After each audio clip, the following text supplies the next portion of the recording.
The paraded boda riders line the junction exiting the Mombasa Road side road at Syokimau. There is new business for them. The more their engines rumble actively, the less their stomachs rumble and their dreams crumble. An hour after leaving Nation Center in Nairobi's central business district and enduring stretches of traffic, we arrive at the Nairobi terminus of the Madaraka Express train that runs on the standard gauge railway.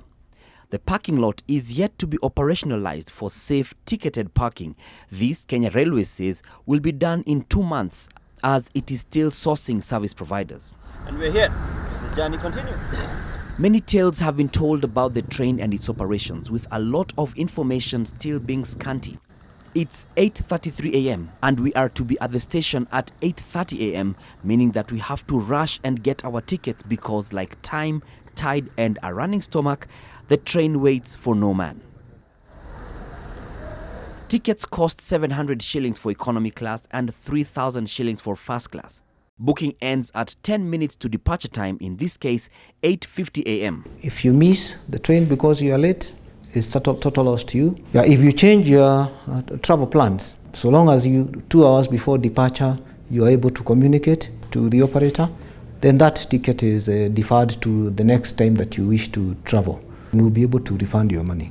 Between June 1st and 15th, the train has carried 34,808 passengers, records show. Ticket buying has only been happening at the stations, which has proven a challenge for many.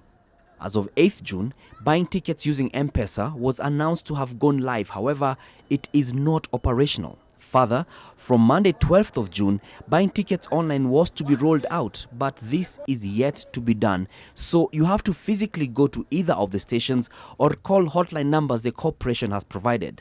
This, even as talks with banks and mobile money operators are ongoing to allow for payment by card. Points of ticket verification experience bottlenecks. Further, the tickets do not have personalized details. They are generic and offer basic information such as your travel class, your carriage number and seat, alongside details such as time and date. If you drop your ticket, anyone can pick it and use it without suspicion or a trace. T801 from Nairobi to Mombasa. Have a pleasant journey. Kati tunakuja kuchukua gari pale ndio tukuja hapa kwa terminus.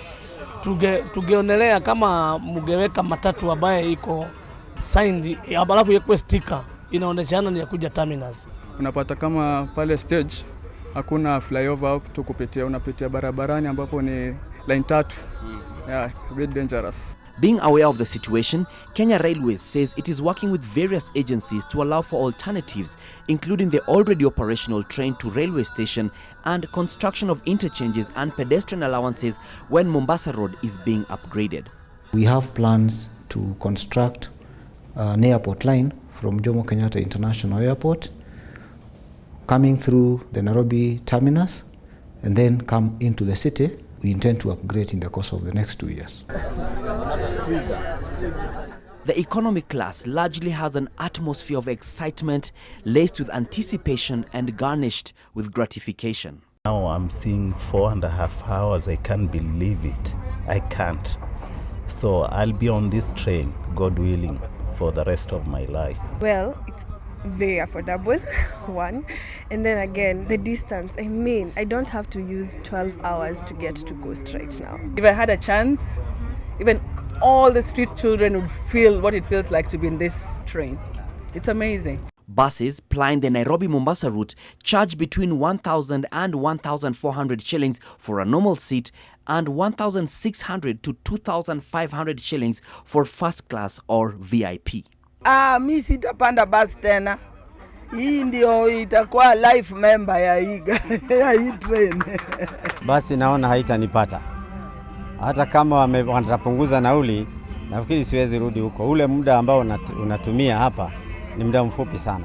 The last time I left Nairobi at 10 and we had a lot of jam along Mariakani because it was raining, and I reached in my room at 10.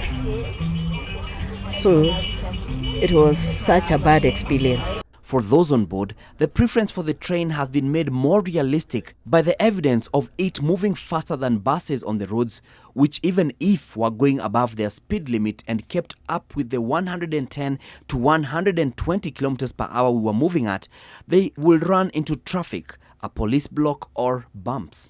The operators are still partly optimistic amid tough decisions. Biashara ya basi wakati wa asubuhi kidogo imeenda chini. Si kama vile tulivyokuwa tunabeba. Imeenda chini kwa kiwango gani?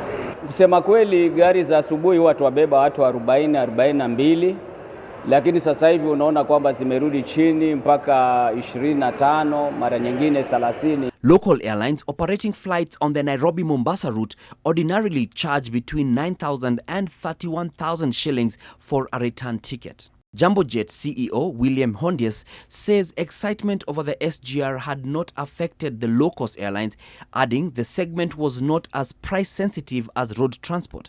However, there are already airlines that have begun cheaper flights on a promotional basis. We are looking at, in the next 1 month or so, we are considering the possibility of introducing another train run. You've said that you're beginning the inter-county trains in July. Are we looking at beginning July, end July? We want to start those 1st of July. Our plan was to start 1st of July, but we have had a meeting to review the demand as current, and the operator will come up with a schedule to see how we interface between the county trains and the intercity trains. Currently, each of the two trains leaves its terminal at 9 a.m. running express. The only stop is by the Mombasa-bound train at Mtitwandei for just a few minutes as the two locomotives pass each other at this point. A point where if you want to catch your pictures, you cannot afford to not be ready, as you will realize how fast the train moves and you may even miss a good shot. Kenya Railways currently has 5 engines and 40 coaches, which will be brought on track more and more as services increase. Of the 2 that are currently operational, they each have 16 carriages. There are 13 passenger-carrying coaches divided into 2 classes: economy, which has 10 coaches, and 3 first-class carriages. There is a dining car or restaurant and a luggage car. We have defined the size of the luggage and the weight. We've given that, which is permissible. I think for weight is 30 kgs. Beyond that, you need to pay. There then are 2 sleeping coaches on the train, which some believed to be available to anyone who would pay for them on a first-come, first-served basis. However, this is not the case. That facility is provided for certain emergencies. Should you have somebody who is sick, they can be attended to there. Should you have people who, maybe a lady who's pregnant and needs to lie down, or people who have a condition. The train has 6 police officers on board, 5 regular and 1 administration police officer. The train has 29 stewards and stewardesses, all assigned to each of the various coaches.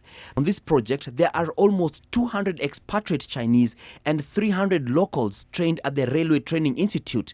The target is to have close to 2,000 trained staff.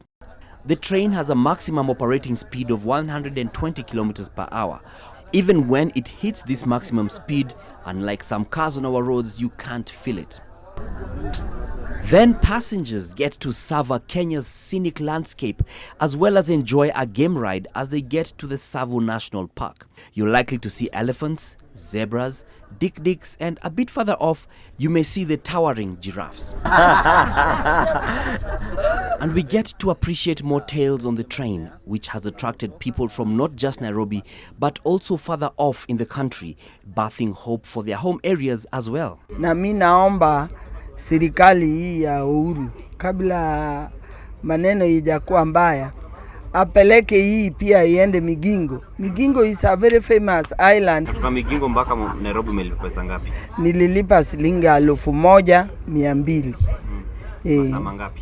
Ilichukua mimi masaa 8. Florence, in her hearty expressions, inevitably draws attention of the whole carriage as she speaks of the employment opportunities that rail in with the Madaraka Express. Buses, it depends to individuals. Lakini hii basi si naona hii ndogo ndogo na chere hapa mzuri. Si wanapata msara. Lakini basi naandika konda na dereba. Lakini hii naandika watu wengi. hata wewe unaweza kupata nafasi ya kuja kutuongea na sisi. Si unaona hiyo ni blessings. Tutapata ajira. Ile ilikuwa imesha kufa. Unajua Kiswahili si mdomo yangu. Lakini kazi ni kazi, si ndio? So it's good. Asante. Asante sana. Na wewe unaitwa nani? Naitwa Dann Mwangi. Dann Mwangi. Yes. Nimefurahi sana na kabla hujaenda you are speaking to ngoja kidogo. Hata mimi nimejibeba, migingo si kichezo. Lakini sitaki uambia hawa watu. It's between you and me. Yes. For his eyes only. For his eyes only. Okay. Sumeona ni kitu kufika. Sawa. Asante. Na ukifika Migingo, you ask for me. I will. Mama Migingo Island. Asante. The opportunities being created by the Madaraka Express train are not limited to business. There's also the leisure aspect of it. And now I'm joined by a couple, you could even see by their dress code, who say they're the latest couple in town. Congratulations. Maybe you can tell us your name and when did you get married and what your plan is with this trip. My name is Edward Omosa. I'm Dailin Komboka, Mrs. Omosa. In short, Mr. and Mrs. Edward Omosa. We are the latest couple in town. We got married over the weekend and we decided to go to Mombasa, actually South Coast to be specific, for our honeymoon. And yes, we opted for Madaraka Express because one thing, it's more adventurous. It's more adventurous. You get to see a lot of things on your way. When they drive, it's not fun like when you're seated here together. At least you're watching the scenery outside, the both of you. You're not distracted. We get to the Mombasa terminus.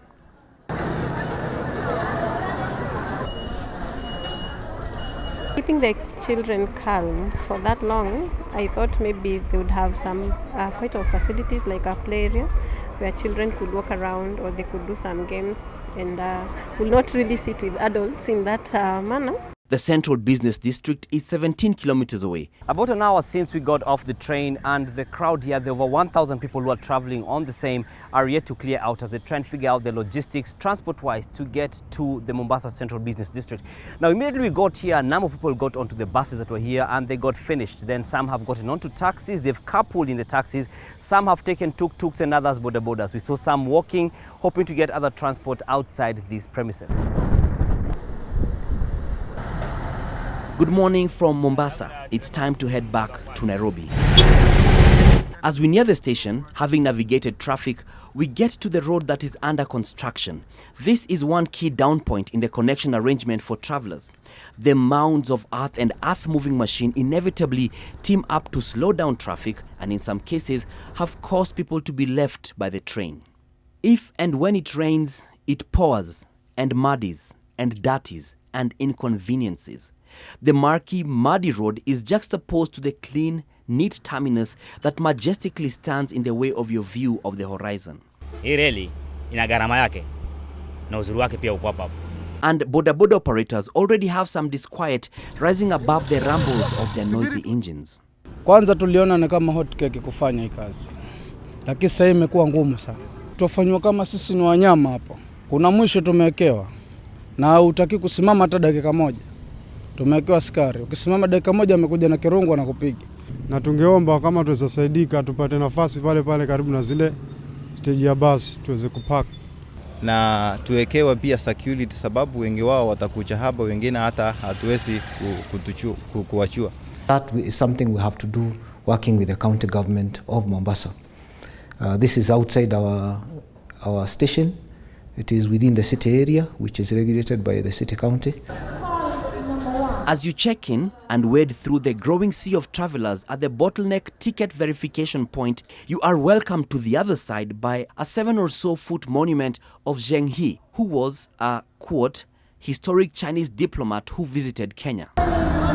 And more tales, stories and experiences rolled out as we rolled on. Nilikwenda kupanda ndege, lakini nikawa nimesahau kitambulisho changu cha uraia wa Kenya. ikawa ni matatizo, hawakubali kwamba mimi niweze kununua tikiti ya ndege.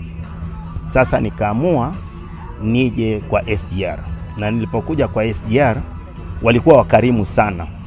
Wale walioko pale katika madawati ya upokezi waliweza kuniuliza kwa nini sina kitambulisho, na baadaye niliwaonyesha vitambulisho vya mwajiri wangu na wakanikubali, nikanunua tikiti ya behewa namba 1. Whereas this was a welcome gesture for Hemedi, it presents part of a security risk which, if not attended to, could result in a regrettable situation. Upon purchasing a ticket, they don't take your details. So who are you really? You are in the train. In case something happens to you, how can we claim you are actually the person on the train? The current fight against terrorism and insecurity remains compromised along this railway until situations like these are attended to. We expect that by the end of the month, we'll have concluded our discussion because the format of the ticket has already been approved. We have already approved the format of the ticket, that it must have your ID card number and it must have your full name. The shortened time to deliver the Madaraka Express services, seen as a political mileage gainer for the president and his government while seeking re-election, has left Kenya Railways to some extent playing catch-up with a lot to be done after the launch, and hence the many loose ends. Kenya Railways has staff on board each train collecting feedback and doing reports for review. I wish they can do something to the seats. What about the seats? Pro box seats, I can call them. They are not so comfortable. And when seeking the comfort of doing justice to the tales of and the tales on the train, we met senior counsel and author Feroz Noorji and his wife.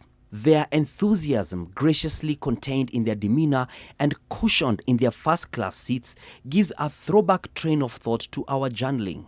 My grandfather was an engine driver on that first railway, and his uncle came in 1896. And also an engine driver, and then my grandfather came in 1900 and continued on the railway till 1933, and so that is how the family came to be in Kenya. The track carries with it not only family history but also the plea for people to stretch their knowledge and understanding of the railway, different dynamics and symbolisms around it. So it's important that we become knowledgeable about what Kibwezi is. Kibwezi is a very important Christian church mission from even before the first railway was built. We rail on and they melancholically note the exact times the train passed each station and nostalgically look at the old rail at points where we ran alongside it. I love trains. My house is full of train tracks, engine plates, old lamps. When you see the line next to us as we are running up, that line is very much alive in the hearts of people. While looking into the present, the tracks of metal and concrete continue to deliver aspirations for the future. Feroz has documented the experiences they share with us in the context of the Kenyan story in a book titled A Kenyan Journey. Some opted to work as they go. In the economy class coaches, your laptop will be true to its name if you're not seated at the window where there's a slight projection of a table, but you have no sockets at your seat, unlike in the first class where you have one to share with your seatmate. I'm 6'3", and I can be able to fit very well in this train. For those who opted to work on the journey, there were both thumbs up and thumbs down moments. There is one story that I sent while traveling yesterday. The issue here is being able to wire these to my editors. So far, there is no proper internet access in this train. Give us maybe in the next 60 days. But beyond this, there comes the other opportunities that the project provides, including opening doors for businesses setting up at the 9 stations and their attached towns. So this is the restaurant, which has a capacity of 50 people, and considering that this train carries over 1,200 people, you can imagine the amount of pressure it gets, and that's why the management decided to have the services brought to where the passengers are. However, up to now, we still have concerns on the same in terms of the services. These they call snacks. I don't think the money that I had paid is worthy what was given. Buying a mandazi 200 shillings and that a cup of tea, it's not worthy.